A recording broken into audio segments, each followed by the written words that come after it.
Hello, my name is Johnny Green, and this is my Ignite presentation for Sean White in the Introduction to Ministry class. I took the opportunity to interview Pastor Adam Wise of Shady Grove Holiness Church in Abingdon, Virginia.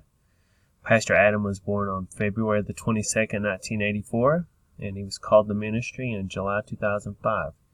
He's been active inside ministry for 15 years, many of which when he was preaching revivals.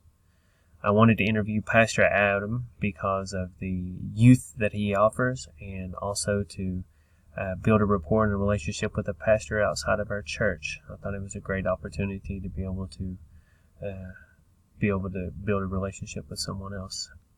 The first question I asked him was about the call and the experiences, and he talked about how different it was. The quote that I received says, "I don't know what God wants you to do, but He wanted me to tell you that He is going to help you." This is really inspirational to me because he was talking about his calling and how people would bring to him, to his attention, that we think that you have been called into ministry. This happened with a little lady, brought him a prayer cloth and said that she was going to be praying for him. And I thought that was really inspirational, and like they talked about in the Call of a Lifetime, how others will bring you into ministry and they will show you support. And I thought that was something that we're all going to experience at one time inside of our ministry and what we're doing. The second quote that I received was geared to the question, how did you pursue this moment, and how did you begin to prepare? After he had talked with this lady, and he had been praying and asking God if this is His will, he was able to go forward and tell the church that he was ready to preach. I asked him what kind of church this was, and he told me that he did not believe in denominations.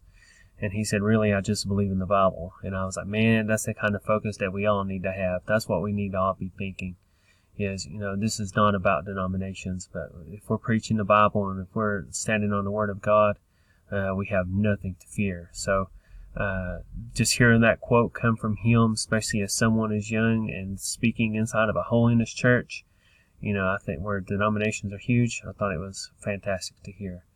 The third question is, how do you maintain a balance between ministry and family time? This is something I've struggled with, and I wanted to know what he would have to say about this. And he was doing revivals 3 to 4 times a month, and he did this over a stretch of 3 to 4 years. And he heard God say, you've helped others in the process, you've lost your own. And I was like, man, that's crazy. But I believe that. It's really easy for us as pastors and ministers to get so wrapped up in trying to do the work of God that we forget the people who have been behind us and stood with us the whole time. So, you've helped others, but you've lost your own in the process. I think it's something that if we were to listen to God, a lot of people would probably hear Him say those same words. So it's so crucial for us to put our focus on God, but still have time for our family. Another thing he was talking about during the same question, I asked him how he maintains balance, and he said, I'm captured by His love. I have nothing to offer Him but my mess, and He's took it and done the rest. Now, that's really good, because that's how we're all here. I think all of us, if we really look at our lives and look at our testimonies, that we're here. It has nothing to do with us, but it has everything to do with His grace and His mercy.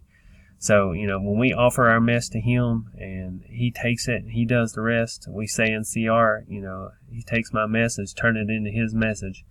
I think that's exactly what we all need to focus on, is just, giving it to Him, surrender, and just moving forward and becoming more and more like Him. And the final quote that I received from him, and this goes along with the balance and ministry of family also, we were talking about the people that he serves and the things that he does for people, and he said, at the end, all these people I've helped, very few will be there when it comes down time to die. And I was like, dang, that's really good too, because, a lot of people, they're always about, what can you do for me now? What can you do for me now? But when you stop doing, they walk away from you.